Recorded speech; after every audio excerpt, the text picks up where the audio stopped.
شاید تا به حال درباره جهان ناپیدا خیلی چیزها شنیده باشی، اما واقعاً منظور از اون چیه؟ آیا یه مکان خاصه؟ یا حالت ذهنیه؟ یا یه سطح بالاتر از واقعیتی که از دید مادی ما پنهانه؟ توی این ویدیو میخوایم از همون دنیا حرف بزنیم. دنیایی که دیده نمیشه اما همیشه هست. دنیایی که به اندازه وجود خود ما و زندگی روزمرمون حقیقیه، حتی اگه به ندرت از طریق حسهای پنجگانه قابل درک باشه. ما میخوایم علاوه بر این نشونه هایی رو مرور کنیم، لحظه هایی که شاید فکر میکنی تصادفی هستند، ولی در واقع در این لحظات جهان داره مستقیما با تو حرف میزنه و بعد هم میرسیم به یه بخش خاص‌تر که برای هر کدوم از ما میتونه کاملا متفاوت عمل کنه، به مفهوم حیوانات راهنما. و در پایان هم اگه با ما بمونی یه خبر مهم برات داریم و یه جایزه که بهترین ها اون رو از دست نمیدن. پس اگه دوست داری بدونی جهان مرموز و ناپیدای اطرافت چه تأثیری روی زندگی تو و چه حرفهایی برای گفتن با تو داره، این سفر رو با من و کاوه ادامه بده.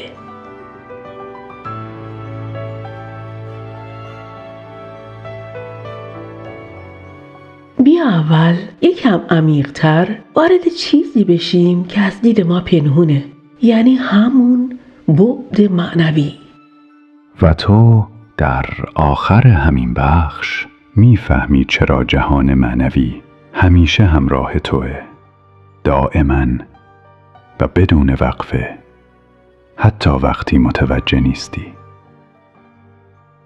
خب، جهان معنوی دقیقاً یعنی چی؟ در واقع این جهان یه سطح ارتعاشیه، نه یه مکان فیزیکی. و نکته مهمی که باید بدونی اینه: جهان معنوی جایی اون بیرون نیست. خیلی وقتا ما فکر میکنیم خب جهان معنوی کجاست؟ و بعد نگاهمون میره به سمت آسمون یا یه نقطه دور. اما نه، جهان معنوی بیرون از ما نیست، فقط یه بعد انرژیکیه.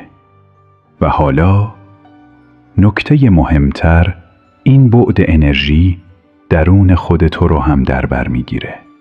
این بعد همه جا هست، داخل تو، بیرون از تو و دور و بر تو.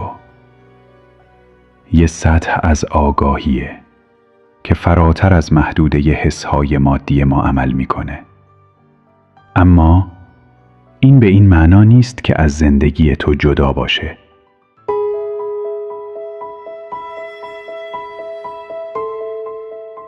خیلی منطقیه اگه بپرسی خب اگه چنین چیزی هست من چطور باید بفهمم؟ ما دنیا رو به صورت نرمال با حواسمون تجربه میکنیم، با دیدن، شنیدن، بوییدن و لمس کردن، و همین باعث میشه که فکر کنیم واقعیت فقط همینه. ولی حقیقت اینه که حواس ما به طور باور نکردنی محدود هستند. چیزی که ما از جهان میبینیم و میشنویم فقط یک تکه کوچیک از یک گستره بی‌نهایت بزرگ. همه چیز انرژیه، رنگ، صدا، حرکت، حتی بو و مزه، و هر کدوم در یک فرکانس خاص در جریان هستند. اما چشم ما فقط یه بازه باریک از نور رو تشخیص میده. اگه کل طیف نوری رو روی یک خط بی‌نهایت بکشی، اون چیزی که ما میبینیم فقط یه نقطه است. مثلا نور فرابنفش برای ما قابل دیدن نیست، ولی زنبورها میتونن به راحتی اون رو ببینن. برای اونها طرح‌هایی از این نور توی گلها وجود داره که برای ما قابل دیدن نیستند و اصلاً درک نمی کنیم که وجود دارن. یا مثلا مارها گرما رو میبینن، نه فقط حسش میکنن. شکل دما رو میبینن، سایه ها و حرکت انرژی رو میبینن. و خفاش ها با صداهایی راه رو پیدا میکنند که برای ما سکوت مطلقه. یعنی چی؟ یعنی دنیای ما اونقدر بزرگه که ما فقط یک گوشه‌اش رو متوجه میشیم و این هیچ اشکالی نداره. این فقط واقعیته و این فقط در مورد نور و صدا نیست. طبیعت پر از نشونه است. پرنده ها قبل از طوفان یا زلزله مسیر پروازشون رو تغییر میدن. سگ‌ها قبل از بیمار شدن صاحبشون ناآرومی نشون میدن. ماهی‌ها چند ساعت قبل از زلزله از اعماق آب به سطح آب میان. اونها چیزهایی رو حس میکنند که ما نمیتونیم. در هر برگ، هر صدا و هر حرکتی انگار یک بعد ناپیدا از واقعیت داره از پشت پرده با ما حرف میزنه. تغییرات خیلی ظریف ارتعاشات، فرکانس، فشار هوا و حتی مغناطیس زمین. و علم امروز هم با این موضوع همصداست. اطراف ما پر از سیگنال ها و داده هاییه که چشم نمیبینه، گوش نمیشنوه، ولی وجود دارن. مثل همین امواج رادیویی، اشعه ایکس یا سیگنال های موبایل. اینها نامرئی ولی برای همه ما واقعی هستند. ما اینا رو میشناسیم و بهشون عادت داریم، چون استفاده میکنیم، چون روزانه باشون سر و کار داریم. در صورتی که اگر اینترنت و یا تلویزیون ساخته نشده بود، اینها هم برای ما قابل درک نبودن. ولی چون چنین ابزاری وجود دارن و ازشون استفاده میشه، تو باورشون داری. حالا اگه من بهت بگم جهان ناپیدا هم دقیقاً همینطوره، تو چه فکر میکنی؟ یه لایه دیگه از واقعیت که ابزار دیدنش هنوز ساخته نشده ولی میتونیم احساسش کنیم و از طریق نشونه‌هاش متوجه حضورش بشیم و حتی با حس‌ها و دریافت‌هایی که بعضی‌ها بهش الهام و شهود یا حتی صدای درون میگن قابل دریافت هستند. پس نه، مشکل از جهان نیست. جهان اتفاقاً پر از سر و صدا، تصویر و رویدادهای مختلفه. علم به خصوص فیزیک میگه ما فقط حدود 1% از واقعیت اطرافمون رو میشناسیم.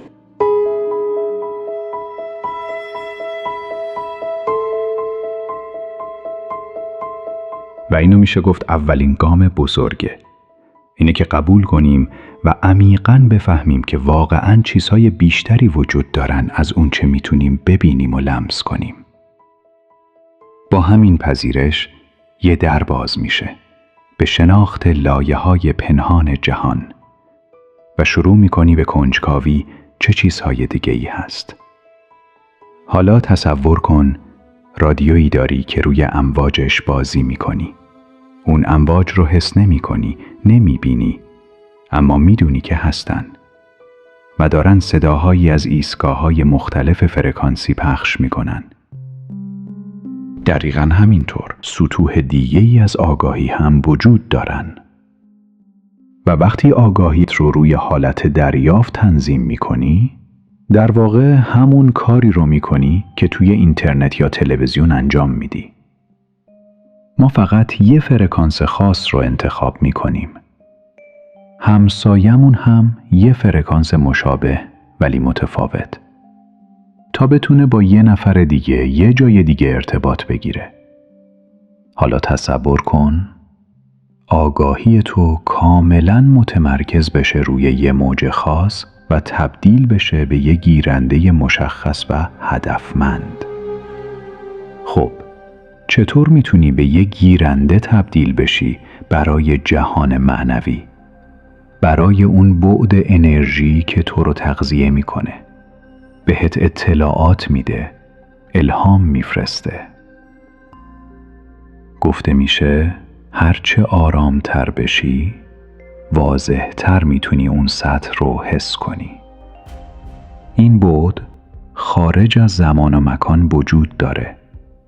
زمان و مکان اون چیزیه که سیستم ادراک ما توش فعاله، اما فراتر از اونها ذهن ما حتی نمیتونه تصورش کنه، چون این سطح آگاهی خارج از اون قلمرویه که فکر ما توش عمل میکنه، ولی با این حال هست و همه جای اطراف ما رو گرفته.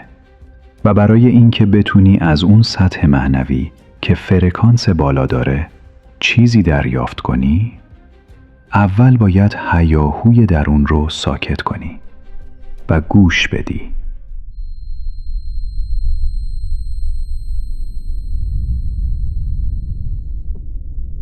این میشه نقطه ورود اولیه.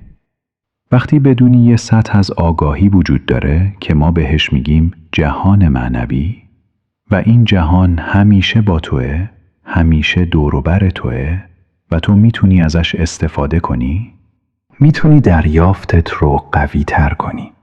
اما لازمش چیه؟ سکوت کردنه. باید بتونی اون فرکانس دیگر رو بگیری.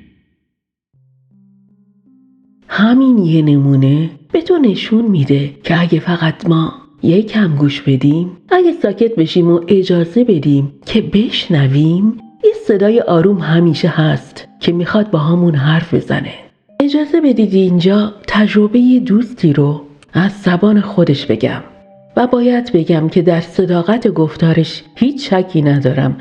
اون میگه تو خانواده ما از پدر و مادر گرفته تا مادر بزرگ و پدر بزرگ و حتی خاله و دایی و عمو همه یه جور ژن هنری دارند و عجیبه که خانواده پدری و مادری شباهت زیادی به هم دارن.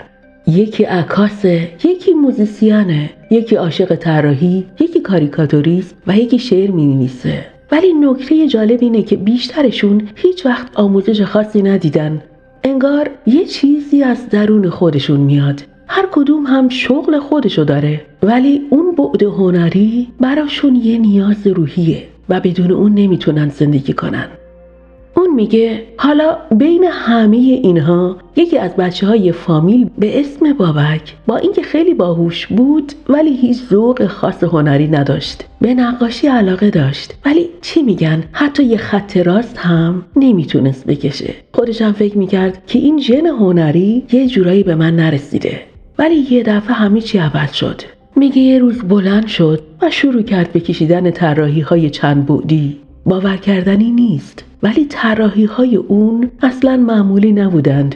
یه چیزی بین خیال و ریاضی، بین فرم و حرکت. همه مونده بودند که این سبک و این همه تالنت از کجا اومد. حتی خودش هم شوکه شده بود. انگار این اصلاً بابک نبود. نه سرش به دیواری خورده بود و نه اتفاقی افتاده بود. فقط یهو انگار یه چیزی، یه انرژی و قدرت زندانی در وجودش آزاد شده بود. بعد از 21 سال زندگی بدون هیچ کار هنری شروع کرد به ساختن تصویرهایی که زنده بودنشون نفس گیره. میگه یه بار ازش پرسیدم بابک واقعا چه شد؟ این از کجا اومد؟ بابک گفت شاید بهم بخندی، شاید به نظرت مسخره بیاد، ولی راستش همش از یه خواب شروع شد و تعریف کرد اون شب خواب دیدم یه پیرمرد اومد، قلمو رو گذاشت توی دستم و گفت اینجوری بکش. و وقتی بیدار شدم شروع کردم به کشیدن و دیدم بدون اینکه بخوام فکر کنم همه چی خودش میاد. اون تصویرها، اون بعد، اون حرکت و انگار دستم خودش مغز داره. یه جوری مستقل از خودم کار میکنه. کافیست یه چیزی رو بخوام طرح کنم و طرح روی کاغذ میاد. و وقتی آدم این حرفا رو میشنوه، حالا چه از یه سمینار باشه، چه از تجربه های خودم یا یه فرد قابل اعتماد، با خودت فکر میکنی اگه یه انرژی هست که بتونه به یه نقاش الهام بده یا از راه خواب قلمو رو به دست آدم بده، پس شاید واقعا یه چیزی بیرون از دنیای قابل دیدن داره با ما ارتباط برقرار میکنه، غیر مستقیم و بی سر و صدا. از راه نشونه ها، نمادها، الهامات، حسها، حتی گاهی از حیوانات قدرت یا راهنما. در واقع اونها هم بخشی از همین ارتباطن، موجوداتی که گاهی بی صدا ولی پررنگ به زندگی ما وارد میشن و پیامی رو با خودشون میارن. ما در بخش بعد به طور کامل در این باره صحبت میکنیم، در موردی که این موجودات چه هستند، چه مفهومی دارند و چطور میتونند تو مسیر درونیمون راه بلد ما بشن. و بعد هم میریم سراغ نشونه ها. اما قبل از اون اجازه بده این قسمت رو کامل کنیم. حالا برمیگردیم به یه سوال مهم. جهان معنا چطور با ما ارتباط میگیره؟ در واقع قرار نیست یه جمله واضح بشنوی که بگه من تو رو میفهمم. ارتباط اینطوری کار نمیکنه. ما همه چیز رو از طریق نمادها دریافت میکنیم. از طریق الهامهای شهودی، تکرار اتفاقها و چیزهایی که چند بار پشت سر هم پیش میان و کم کم جلب توجه میکنن. اگه فقط کمی دقت کنیم به اینکه این نشونه ها ممکنه چی معنی بدن، آروم آروم به پیامهای جهان معنوی نزدیکتر میشیم. جهان معنوی از همون واقعیتی که الان توش هستی استفاده میکنه. واقعیتی که با حواس پنجگانت درکش میکنی و ازش مثل یه بوم نقاشی درونی استفاده میکنه تا باهات حرف بزنه. ولی تو فقط وقتی اینو میفهمی که آروم بشی، بازتر بشی. احتمالاً اینا رو خودت هم تجربه کردی. دیدن عددهای تکراری پشت سر هم، روبرو شدن با کسی دقیقاً وقتی داشتی بهش فکر میکردی، یا یه جرقه ذهنی که مثل نور یهو وسط سرت روشن میشه. یه چیزی که ناگهان توی ذهنت جرقه میزنه. اما معمولاً این چیزا وقتی اتفاق میافتن که ذهنت خالیه. نه وقتی درگیر گذشته و آینده‌ای. نه وسط استرس و دویدن‌های روزمره. وقتی ذهن شلوغه آدم حس میکنه از درون بسته است. ولی حتی در میون همون شلوغی و خستگی اگه یه لحظه ناب توجه بیاد، یه حس خالص، یه اتصال ناگهانی ممکنه همه چی تغییر کنه.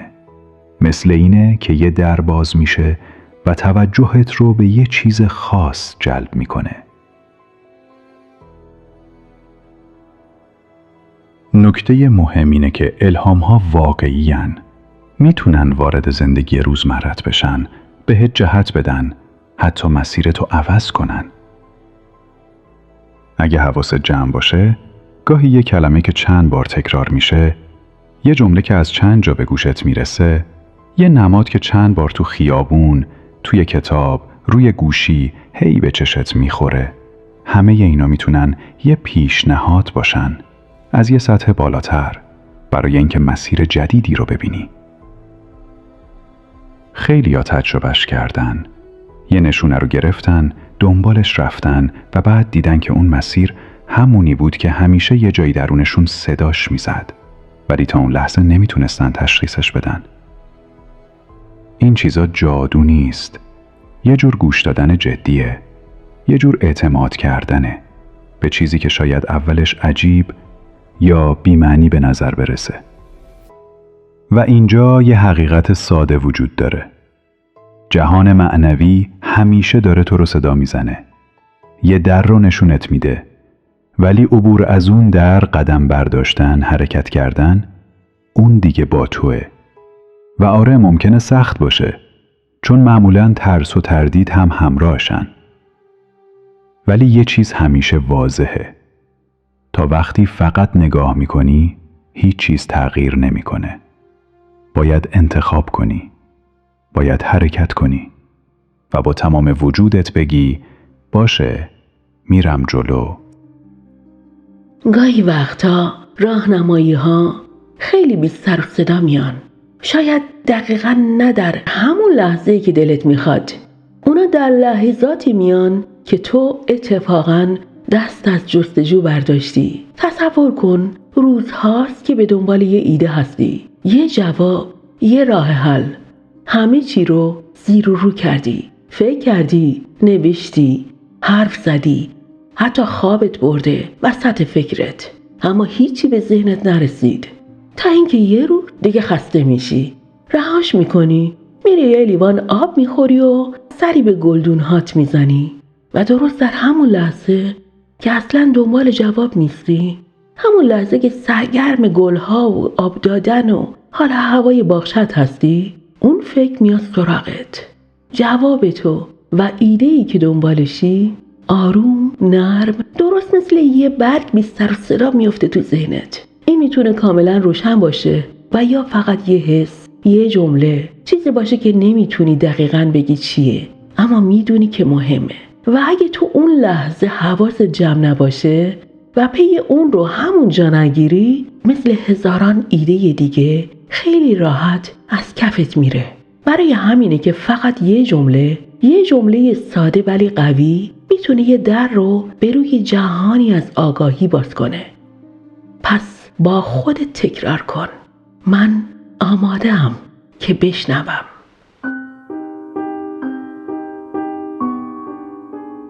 در باور خیلی از فرهنگ‌های باستانی، هر انسان از لحظه تولد یا حتی قبل از اون با یه نماد حیوانی خاص در هماهنگیه. بهش میگن روح حیوان یا به زبان ساده‌تر حیوان راهنما. یه همراه نادیدنی که خصوصیاتش با روحت هم فرکانسه. این حیوان ممکنه توی خوابهات ظاهر بشه یا وقتی داری نقاشی میکشی یا وقتی یه تصویر یا مجسمش رو بارها و بیدلیل میبینی.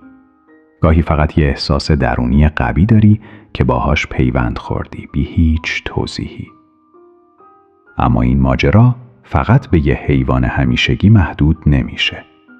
گاهی یه حیوان خاص فقط برای یه دوره خاص وارد زندگیت میشه. یه نشونه، یه پیام رسان، مثل یه راهنما توی مه که میاد تا فقط چیزی خاص رو بهت نشون بده. شاید وسط یه بحران یه تصویر بارها تکرار بشه. یه جغد، یه شیر یا یه گرگ. نه اتفاقی نه تصادفی. شاید جهان ناپیدا داره از زبان اون حیوان با تو حرف میزنه. چطور بفهمی اون حیوان یه پیغامه؟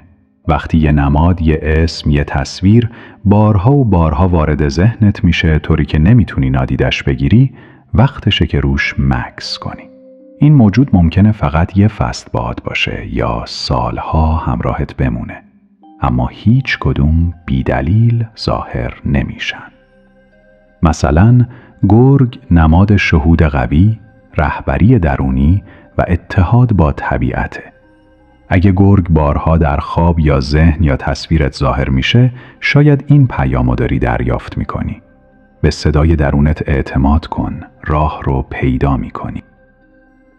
خرس نشونه قدرت درونیه، توانایی عقب نشینی و بازسازی خودت. خرس یادآور زمستونه، زمانی برای خواب، درونگرایی و بعد هم تولد دوباره. یعنی گاهی بهترین کار سکوت، آرامش، عقب نشینی و فرو رفتن در خوده.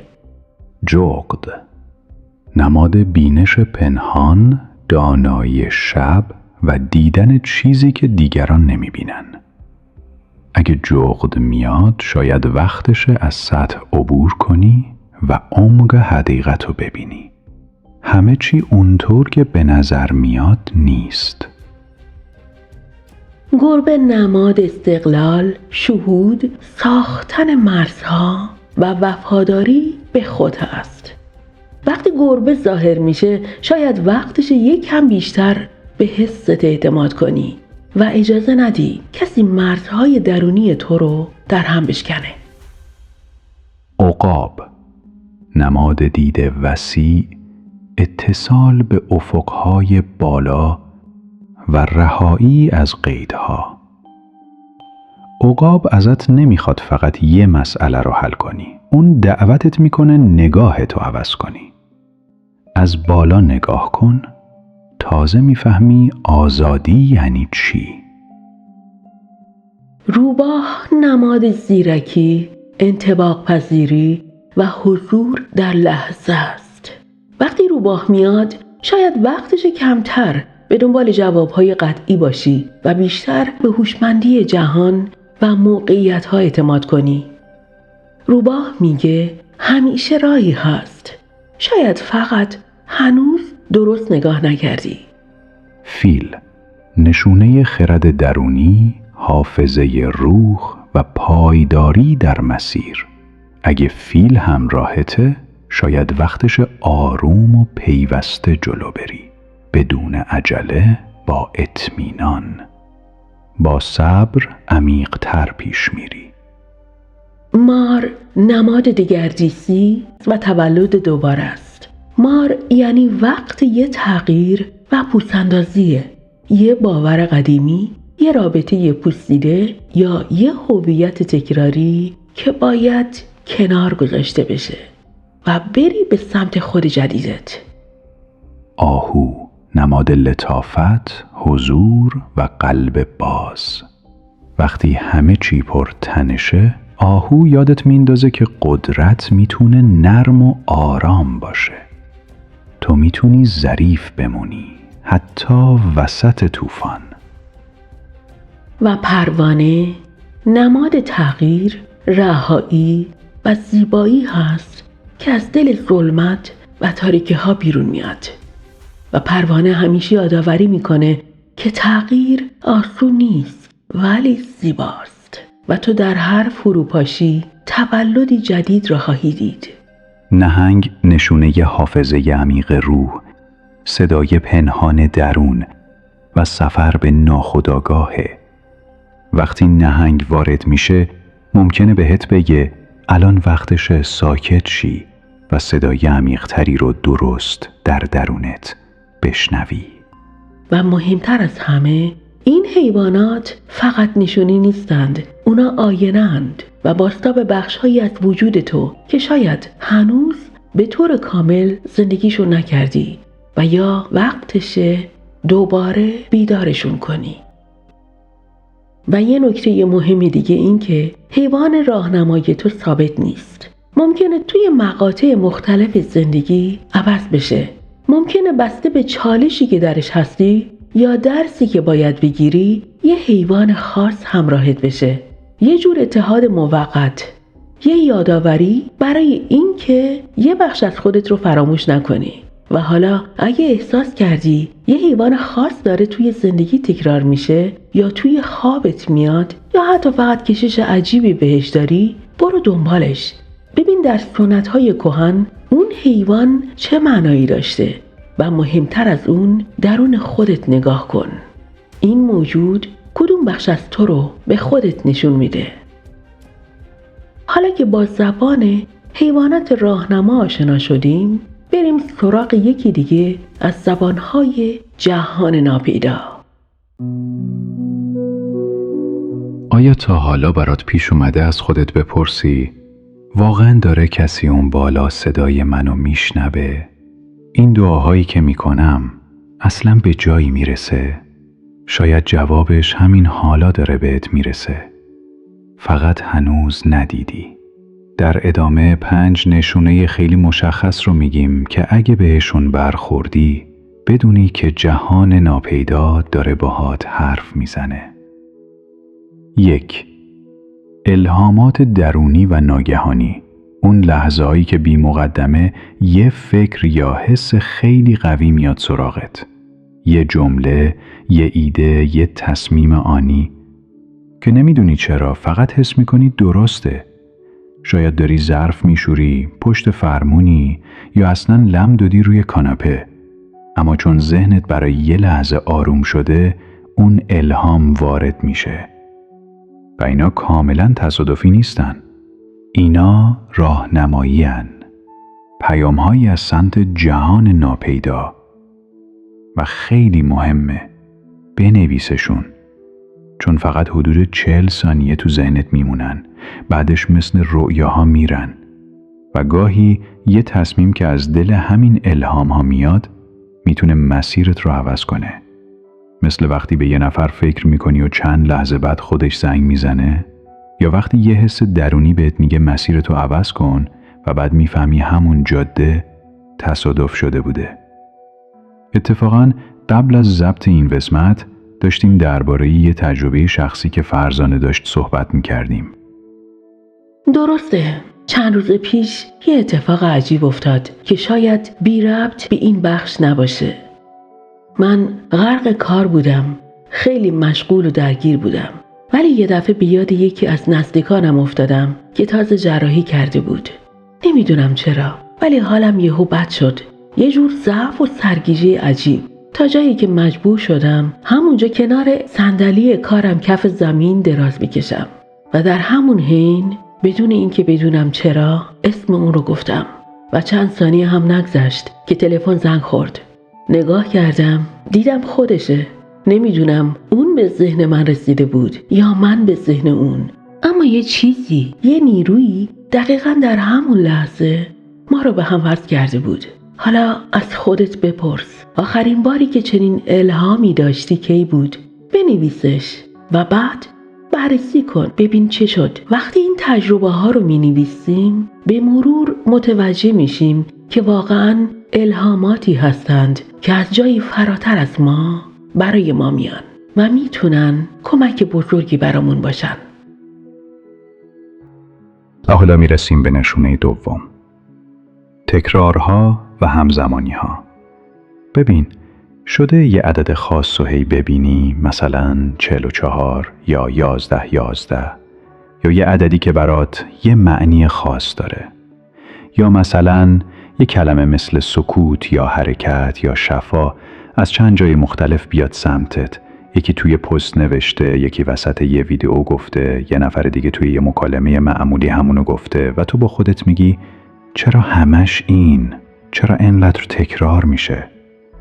اینا همش شانسی نیست. تو اون لحظه ها یه چیزی داره بهت گفته میشه و اینو فقط باید تشخیص بدی. یه مکث کوچیک کافیه. بپرسی از خودت این داره چی میگه؟ چرا الان؟ چرا با این شدت؟ حتی ممکنه یه حیوان خاص هی بیاد جلوی چشمت، یه تصویر، یه ویدیو یا یه برخورد واقعی، و این تکرار یعنی اون حیوان ممکنه یه راهنما باشه. یکی از اون انرژی های نمادین که جهان ناپیدا داره از طریقش باهات حرف میزنه. نشونه سوم ملاقات های غیر منتظرن. خیلی مواقع که آماده دریافت هستی، آدم های درست دقیقاً در زمان مناسب سر راهت قرار می گیرن. خیلی وقتها این آدم ها دقیقاً همون پیامی رو دارن که تو همون لحظه لازم داری، حتی اگه خودت ندونی. شاید فقط یه گفتگوی کوتاه توی صف نونوایی باشه یا با یه غریبه توی قطار، ولی یه جملهش، یه داستان یا حتی یه لبخندشون میتونه همون چیزی باشه که لازم داشتی بشنوی. و اگه آگاه باشی میفهمی که اینا تصادفی نبودن. جهان ناپیدا گاهی از طریق آدم‌های دیگه با ما حرف میزنه. ما باید یاد بگیریم که در اتفاقات به ظاهر بی اهمیت معنا رو پیدا کنیم. اون لحظه‌ای که تو با خودت میگی عجب تصادفی بود، دقیقاً همین لحظه باید بایستی و بپرسی آیا این پیامی نبود؟ اگر بود چه بود؟ نشونه بعدی تصاویر درونی و رویاها. رویا فقط خیال شب نیست. خیلی وقتا یه دره، یه پورتال، یه زبون متفاوت، زبون ناخودآگاه، یا شاید زبون خود روحته. شاید خوابی ببینی که توی راهی هستی، جلوت یه دره است یا یه کوه. یه تصویر خاص چند بار میاد توی خوابات، یا توی مدیتیشن یه رنگ میبینی، یه نور، یه حضور. این چیزا تصادفی نیستن. وقتی ذهن آروم میشه، اون طرف راه باز میشه. یه دفترچه خواب داشته باش، رویاتو بنویس و خیلی ساده ازشون بپرس تو چی میخواستی بهم بگی؟ و جوابش از درون خودت میاد، نه از بیرون. پیام دیگه موجهای احساسی ناگهانیه. گاهی بدون هیچ دلیلی یه موج آرامش میاد سراغت، یا یه احساس عمیق قدردانی، اشتیاق یا حتی اشک. این احساسات بی هوا میان و بی دلیل میمونن و درست توی همون لحظاته که جهان ناپیدا داره تو رو لمست میکنه. گاهی هم یه بو رو حس میکنی بوی عطری خاص یا بوی طبیعت، حتی بوی خاک خیس یا چوب سوخته یا هر بوی دیگه، بدون اینکه واقعاً این بوها منشئی در دور و بر تو داشته باشن.